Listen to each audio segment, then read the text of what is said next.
let me finish up this story real quick. So, like I said, these guys they extorted me to pay them up front the money to finish the driveway. Right, like I said, I had a pour set up that weekend, I think, or maybe like that. I forgot what day, but I had a pour set up, and it was too late to cancel it. And the woman's driveway was open and all that. She was on a main street. It was just a lot going on. So she really couldn't park in the street, from what I remember now. So it was a lot of logistical reasons why I just had to get this driveway poured back in for this woman. So the pour went. I wasn't there. Like I said, I was at work. Maybe my dad was there. I'm not even sure. Maybe nobody was there to represent me to watch these guys, And if anybody was there, they wouldn't have known enough about concrete to really know exactly what they were doing. You know what I'm saying? But they'd have known enough if they were, working and getting production and all that.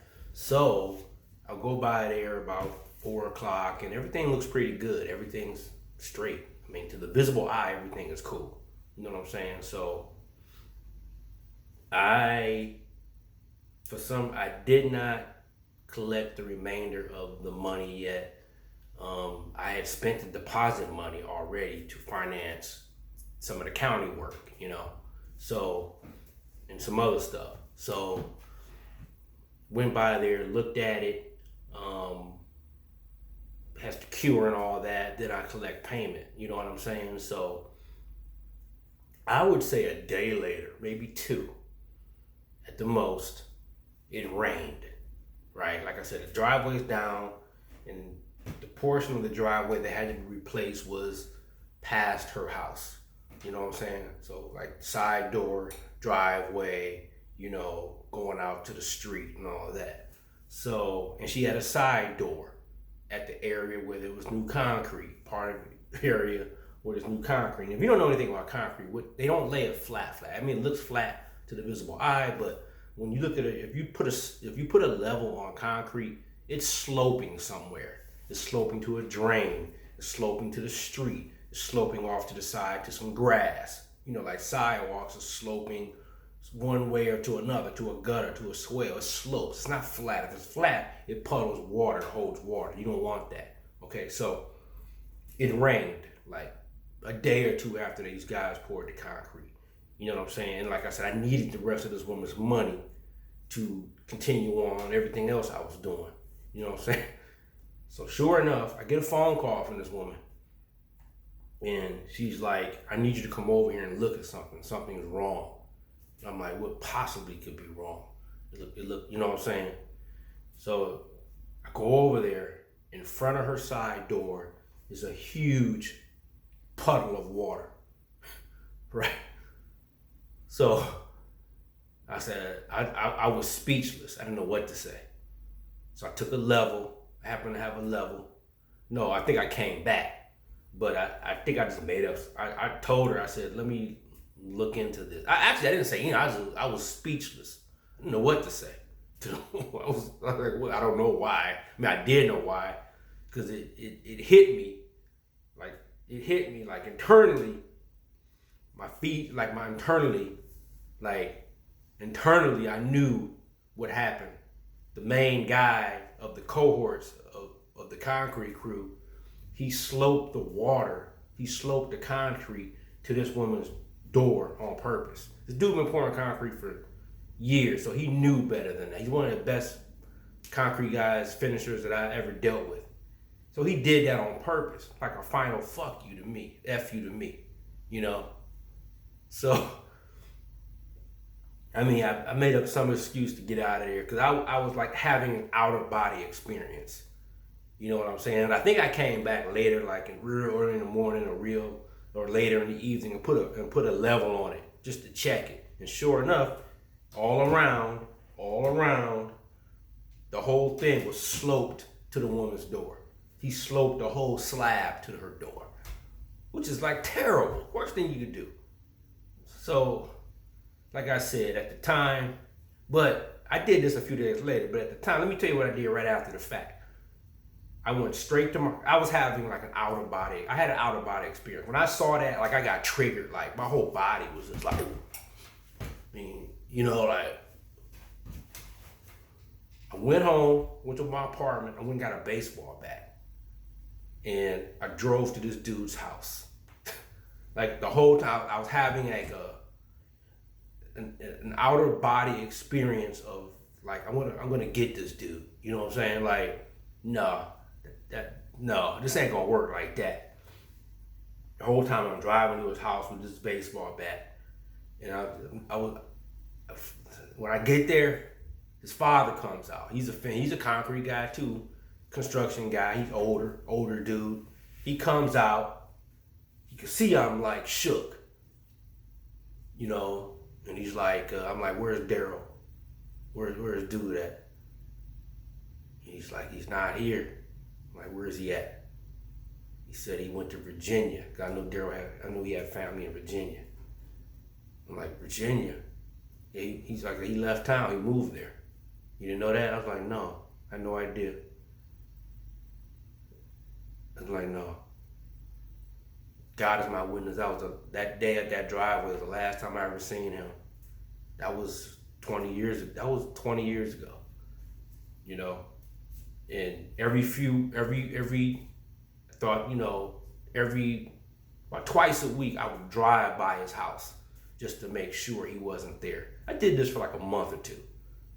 I mean, because I had to go back over there and on my dime rip that driveway back up and replace what he did. So basically after that I was out of business. I was done. But I had some other issues with the county, with the taxes. I had to pay the taxes. The money from that was going to pay the tax. So basically, I was out of business by then. I was done. All right. So that's what happened at the end. And I got more to the story behind that with the county. I'll tell you about the county work and all that on another one. But so all that fizzled out, and I stopped doing all that kind of stuff. I still kind of painted here. I got some painting stories, and that was no better. That was no better. So, I kind of did a deep dive internally. Like, what do I want to do with myself, like outside of just going to work? I want to get into something else. And I got some other items as what looking back on it, what I should have did instead of the whole. To be honest, like instead of running around starting a small business, trying to do this and trying to do that. My personality type, everybody's not meant to run and manage people. So that was a inconsistency on my part of managing people. I didn't have the money and all that. I'd have been better off. I was big into investing back then too. I used to order the little prospectuses and all that kind of sort of thing. But I should have just continued investing money. Some of this money, you know what I mean? I should have just continued investing money. That's what I should have did. Sometimes running a small business or running a business is not everybody's forte. I think my forte is more you can see I do the painting and all that. Like I can sell these paintings. That's a 1-man, 2-3-man show. Kind of, that's so running a business, running personalities, managing people and all that. That's not really my thing. I found that out back then. I also found it out later. I'll tell you about it. I segued into a whole nother thing. Because at the whole time still I'm writing. I like to write. I read a lot. I read a lot of books. So at the time, in the back of my head, I wanted to make this movie. So I'll tell you about this movie situation. I'll tell you about that next. So I made a movie too, like in a few years later. All right, but so the whole thing with all that fizzled out. I redid the driveway. I went out of business. I got in tax trouble. I had to pay all these taxes. It wasn't like a lot, but it was a lot to me as a individual person. The whole thing with this person slipped my mind. I forgot about this dude for years, 20 years, until I was telling this story to somebody like a month or two ago. And I was like, I don't know whatever happened to him. I looked him up just to see. I Googled him real quick, God rest his soul. He passed away in 2005. And his father passed away a little bit after that. You know what I mean? So he rest in peace. I never saw him again. I never laid eyes on this dude again. And he didn't leave town because of me. I think he was planning on leaving town. That's why he needed that money. You know what I'm saying? So he had this all kind of figured out. But, you know, like I said, I never seen the dude since then. You know, just that whole situation kind of just fizzled away. I never saw his father again. I don't even think I probably haven't even been in that neighborhood or on that street. Well, I have, because I have my wife's family lives close to there, but I never took a side detour to go look and see and all that, you know. But that's what happened. So the learning lesson out of that is I didn't know myself well enough to pull that sort of thing off at that time. You know, I'd have been better off just investing money, because I was hemorrhaging money back then, paying all the insurances, the bonds, this and that. This is all coming out of my check. And to be honest with you, when I stopped doing all that, I didn't do anything for like 2 or 3 years. That's when I started kind of writing more again, reading more, and it was a relief. Like, I'm not doing nothing. I'm just going to go to work, you know, because it all went bad, you know. So my next video, I'll tell you about this movie and all that. I got another story about him too, that it took me like 5 to 6, 7 years to figure out something. All right, but I'll save that one. But I'll talk about this movie deal next. All right, so thanks for watching.